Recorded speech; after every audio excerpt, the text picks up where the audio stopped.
I am 4/5 of my way through 75 hard. This is what I got up to on days 46 to 60. Now, if you haven't heard of 75 hard, firstly, where have you been?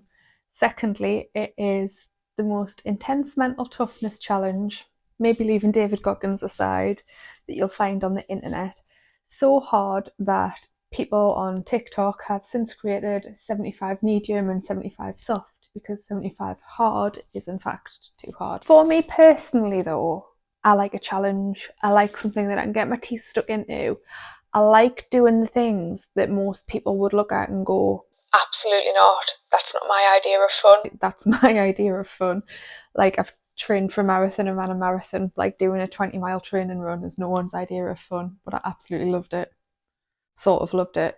Like, I like a challenge. I like something that makes people go, God, are you doing that? Why are you doing that? Like, I get a kick out of that, I think. I don't know why. So if you haven't seen my previous videos, I do go through the rules in a lot more detail on my first video, but I will skim over them as I'm doing a summary of what's happened so far.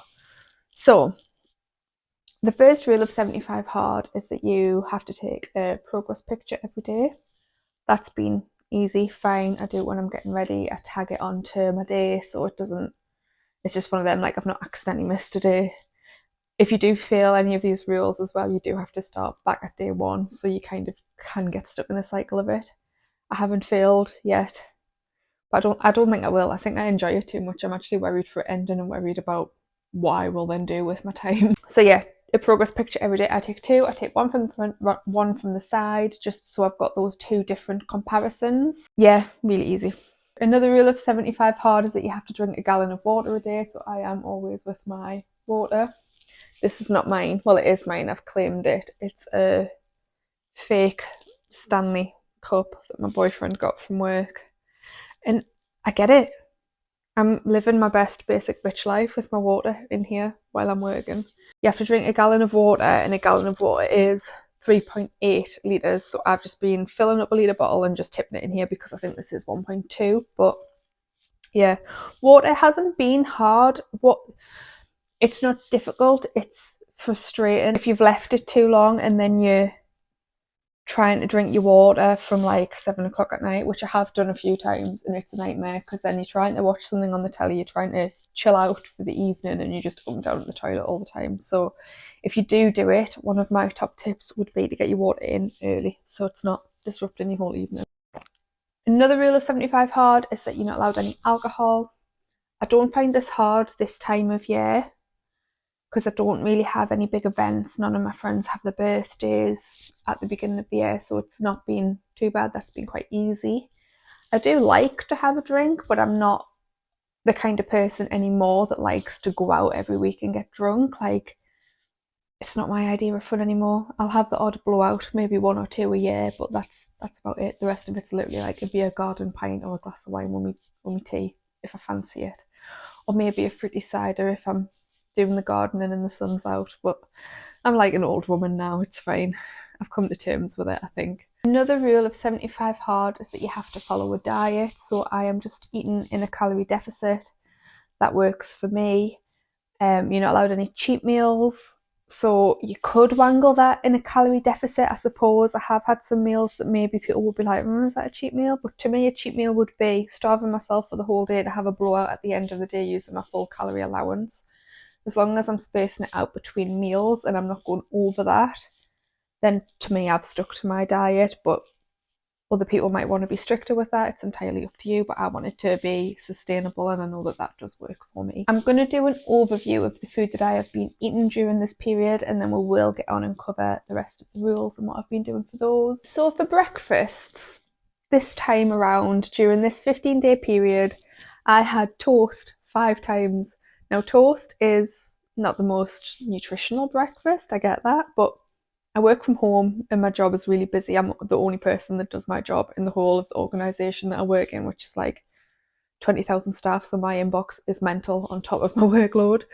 So yeah, toast 5 times. 2 of those times has been with jam. There's just something lovely about jam on toast, but again, it adds calories to it, so it depends on what I'm eating for the rest of the day. But yeah, strawberry jam on toast is just like stunning. I have had overnight Weetabix protein cheesecake. I did mention this in my last video. I've had that 3 times in the last 15 days. Absolutely gorgeous. It's literally 2 Weetabix smashed up, a little bit of oat milk, Greek yogurt with protein powder, and then just a little bit of Biscoff like melted and drizzled over the top. Put it in the fridge, have it the next day.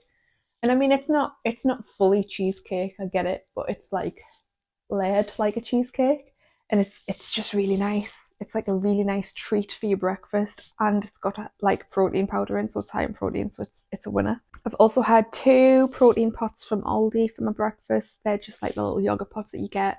My favourite one is like the protein rice. Some of the like mousses and stuff, I like the chocolate mousse, but the salted caramel one, I've gone really off it, and I'm not sure why. I used to really enjoy eating that. I just go on and off things, but the protein rice is my current fave, the vanilla one. I had a fried egg sandwich one day. Will I ever have a video where I'm updating you of what I've eaten and I haven't eaten a fried egg sandwich? Probably not. Also had a mini wrap with egg and cheese. So we had a HelloFresh order, and we had some little wraps, and we didn't need to use all of them for the recipe, so I've used some of those, just made like a little toasted like breakfast thing with egg and cheese in. That was really nice.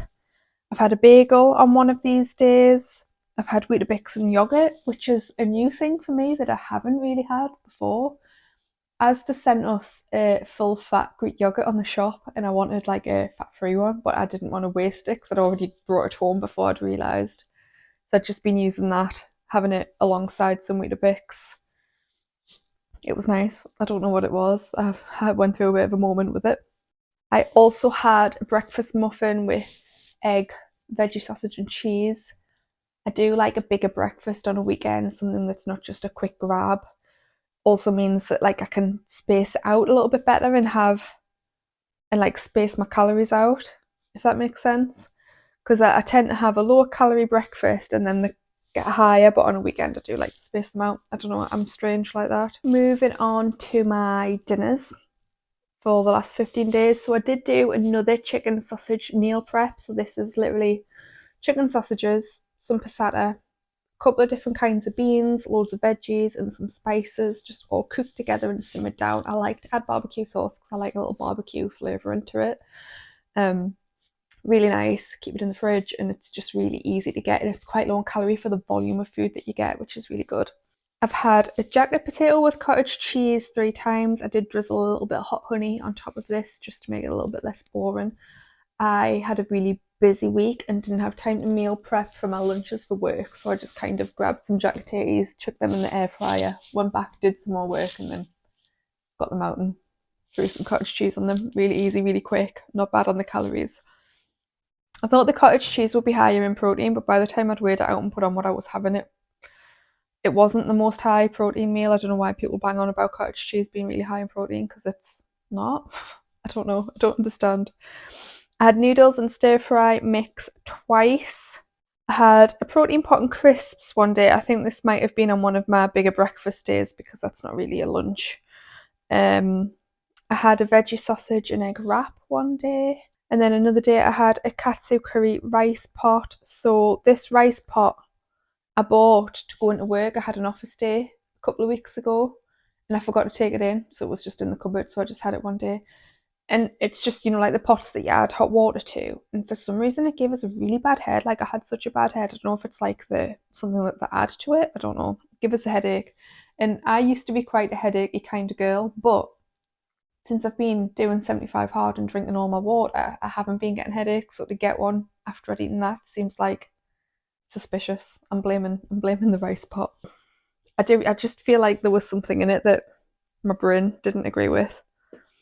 Moving on to my teas, we get HelloFresh. I just try to pick ones that are on the lower side because some of them are like really high in calories. So we just pick the lowish ones. Had 8 HelloFresh meals. We had pizza 3 times. We'll have a very specific pizza that we'll get from Asda. It's 500 and something calories for half.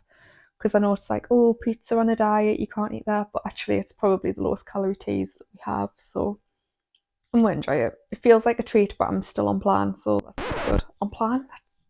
Oh, that felt a bit Slim and World. Oh, I've gone back a few years there. On plan. Yeah, unplanned pizza. We also had flatbreads. So I got some flatbreads a while ago from wholesalers. So we've got like a freezer full of the flatbreads that we would normally buy from Sainsbury's, but we got them for a lot cheaper. So every now and again we'll pull that out and have some of those. So we'll have like vegan chicken pieces and have it like a bit of a kebab with some chips. It's really nice. We had we had a freezer too one day. So I like to go to a supermarket, go at the freezer bit, go at the veggie bit, and they sometimes have like really nice like crisp bakes, like cheese and spring onion crisp bakes. And sometimes it's just nice to have those with beans and chips, like I'm a 7-year-old, and I really enjoy it. But I got these things in Aldi, and honestly, I can't remember what they were called. They weren't very nice. We were both very highly disappointed with them. And it was a really nice day as well. It was a day that we'd been at the beach for a nice walk. But yeah, no, it wasn't very nice. I've also had mushroom and Philly pasta. My boyfriend made me this. I've had a few like dips mental health wise where I've been super anxious. So on one of these days, he made me a nice tea. That was lovely.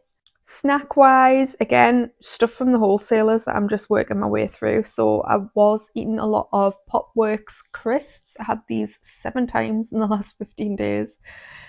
They were like I feel like they were like a barbecue flavour. Anyway, really nice. Got them for dead cheap, so a winner. Lint balls. I've had 4 of these, so it's not like I've been sitting eating a pack of them. They were in the cupboard, and since I stopped vaping, I feel like I've got those kind of urges back. Like it doesn't happen all the time.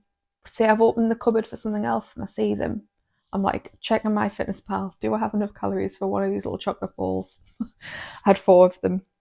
The salted caramel ones, oh, they're so nice. I had 4 grenade protein shakes. Again, they were from the wholesalers. 3 fun-sized Twix, 2 bags of popcorn, and a partridge in a pear tree. And 2 free desserts. So with HelloFresh, we'll get a dessert every week for free. We'll get these goo caramel cheesecakes. If I have enough calories, you best believe I'll be eating one. So I've had that twice. I had Weetabix for a snack one day because I was really hungry, like stupidly hungry, and we needed to go to the gym. And again, I think it's the not vaping, so I thought I'm gonna have Weetabix instead of just getting like a bag of crisps or a lint ball because that's not gonna stop us being hungry. So yeah, Weetabix is a snack, game changer. Another rule of 75 hard is that you have to do 2 45-minute workouts and one of them must be outside. So for my outdoor workout, I walk the dog every day, so I make sure that we're out for 45 minutes minimum. Usually it's around the doors if we are working, but the on the weekend we do tend to go a little bit further afield. So we did take him to a beach, which was really nice. Bit of a drive, but it was nice to get out there and have the dog run on the beach. It was really nice. I used to live closer to the coast than I do now, probably about 10 years ago now, like, but it's nice to get to the beach. I miss the beach. In terms of other workouts, so every day I've walked the dog. I've done 3 upper body workouts. I will put what I'm doing on the screen. When I do my final overview video, I'll show what I've improved on with these, but every workout that I do, I'm trying to increase the volume. The app that I use is Strong, and you can go into it and change the settings. So if you do the same exercise twice, it'll tell you the percentage of which you've increased your volume or decreased it if you've not lifted as heavy. So I do try to improve these on every workout. I am getting stronger. It feels nice to be getting stronger, so that's nice. So I've done 3 upper body workouts, 3 lower body workouts. So my upper body is exactly the same every time I do it, but I have 3 different lower body workouts on my rotation. So I will just put them in here. Some of them are more painful than others. The one with the Bulgarian split squats kills us. It makes us feel sick, like the idea of it. It's the talking yourself up to it before you do them that kills us. There's another one with like hip thrust and leg press. The leg press was a good morning initially, but I don't like how they feel on my back. And leg press wasn't on my rotation, and I really like a leg press because I can put a lot of weight on and it makes us feel strong when I'm in the weight section with all the men and I'm loading up my leg press. I don't know. I can. like the strength of my leg press doesn't match the rest of my strength everywhere else. So I think I'm up to 275 kilograms, which is bonkers. And then I've got like my 5 kilogram dumbbells for bicep curls. Like, it doesn't make sense. I've done 3 runs, so I am training for a 10k, which is on the last day of 75 hard. I've done a mixture of distances with these runs. I will throw them on screen as I'm talking. I do have a niggly hip from Manchester Half in October 2023. I talk about it all the time. I think people get sick of us talking about it. I just miss being able to run and not being in pain. It's better than it was, but I've got to be really careful with how many runs I do and how far I run within the week. I'll be okay to do a 10k, but then I'll probably have to have like a bit of a week off running. I am going to minimise the leg days on the lead up just so I can give my legs a good rest before that. 2 of the days I've done a double walk day, so if I do have some days where I am tired, or if I've done a lot of consecutive days in the gym, I'll throw a double walk day in there. Me and the dog will just go out twice that day. Did 2 cardio days, so I've started doing a Friday high rocks that I'm calling fry rocks because, you know, I'm funny. So I'll pick something that's in high rocks, like the farmer's carries or the sled push. I've been enjoying doing some rowing intervals, so doing either like a quarter of a kilometre as fast as I can, then resting for a minute, then repeating that. I've been doing that on the rower, I've been doing it on the assault bike, and I think I did some on the ski erg as well. I've only used that once. I do quite fancy doing high rocks, but every time I do something like that where I'm testing out the workouts, I try to do it at the same weight, and then I'm knackered, and then I think I would have to, this would be in like a sandwich with a run on either side of it with every other thing. Like, people that do high rocks are just so fit. If I do fix my hip, which fingers crossed, I hope I do, it is something that I would like. It is something that's on my secret bucket list that I'm now sharing with the world. I did 1 yoga day, so like the double walk days, if I'm feeling a little bit sore, if I feel like I need a little bit of a stretch out, I'll do a 45-minute yoga. And I've got a full body on there as well, but I think that was a fry rocks as well. It was just less cardio based. The cardio ones are like, we're like very heavily focused on the rowing machine. I think the full body one was doing like the lunges and stuff like that. But yeah, it's been an alright 15 days in terms of workouts. I like that I've managed, they look quite balanced. Like, I've done 3 upper, 3 lower, and 3 runs, 3 cardio, and then 3 that are like sort of more of a rest day. So it feels balanced. It doesn't always end up like that, but it's worked out okay. Another rule is that you have to read 10 pages a day. This must be a non-fiction. Is it non-fiction? Yeah, non-fiction self-help book. So I have recently finished The Dose Effect, that I finished during this time period. I have loved this book, and the way it's like written as well, like the pages are nice and they're like set out really nice. Like, look at the, just like for the different chapters. Like, I really enjoyed this book, and I am thinking about doing like a bit of a video series where I'm doing like a challenge where I do some of the things. So it goes through like your dopamine, your oxytocin, serotonin, and endorphins, and how you can boost all of those things. And it's basically talking like how in this world now where we're all stuck on our phones, kind of not doing enough for those things. But it gives you little challenges. So I might do some of the challenges and document it after 75 hard, if I can think of a way to do it without completely telling you everything that's in the book, because obviously going by the book, it's really good. But yeah, really enjoyed that, really recommend it. I will link it down below if you are interested in buying it. Since I've finished that, I have moved on to, and I'm currently reading Outlive by Peter Attia. So I listened to this book while I was doing my marathon training. I like listening to an audiobook on a long run. Like, it kind of keeps us to the pace that I should be running at rather than music.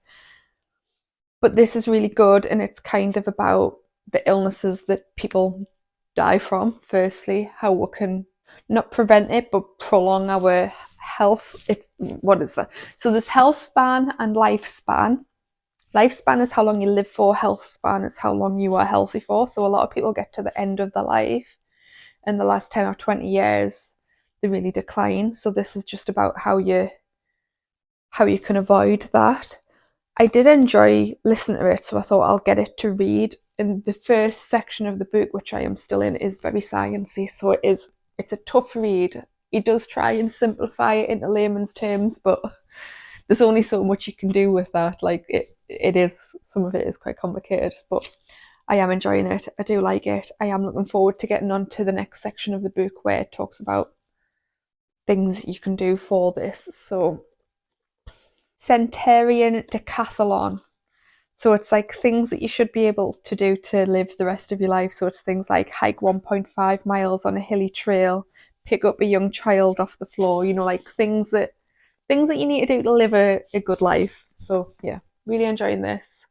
I forgot how sciencey it was. So like if my boyfriend starts speaking to us while I'm trying to read this, I'm like, you're gonna have to shut up. I feel like I'm revising for an exam. But really, really enjoying it. I don't think I'm gonna finish it during 75 hard, but I am going to make a point to keep reading it. I will also link that down below if you feel like getting your science on. So that is it for this update. It felt really chaotic towards the end there. Sometimes I start talking and like my mouth moves quicker than my brain, so I can't figure out what I'm saying. I think I have undiagnosed ADHD. I am on a waiting list. That's a story for another day. I also overshare everything all the time. Yeah, that's it for this one. The next video will be my last update of kind of what I've been up to, and then I am going to do one video just to kind of bring it all in. If you are new to this channel, you probably won't understand how we got here. So I did start a channel talking about leveling up my life. I was going to have loads of different like 4 pillars of content, being like finance, health and fitness, self-improvement, and then like a bit of a lifestyle, homey kind of. Like we've just moved into a new build, like documenting turning our house into a home. But what happened is one of the finance videos took off quite considerably. So now everyone that is subscribed to that channel is very financy. It's a predominantly male audience who are all sort of 45 to 50. That's like my primary audience on that channel. And obviously I want to also do content like this. I want to do some fitness challenges. I'm just a girl. So I have started this channel as a bit of a secondary channel. If you are interested with the finance stuff, I will link it at the end. But if you're just here for this kind of content, then welcome. Please subscribe. But I just wanted to explain what's going on with the split to anyone that is a little bit confused. I am going to do a little bit of overlap and cross sharing on each one. So if I do post a finance video, I will let you guys know on like a community post or something if you are interested. But yeah, I thought it was just best to split because the Steves and Johns of the world aren't interested in how much weight I've lost or if I can do 10,000 steps a day for a week or any of that kind of stuff. So yeah, that is it for this time. I will see you next time. Bye.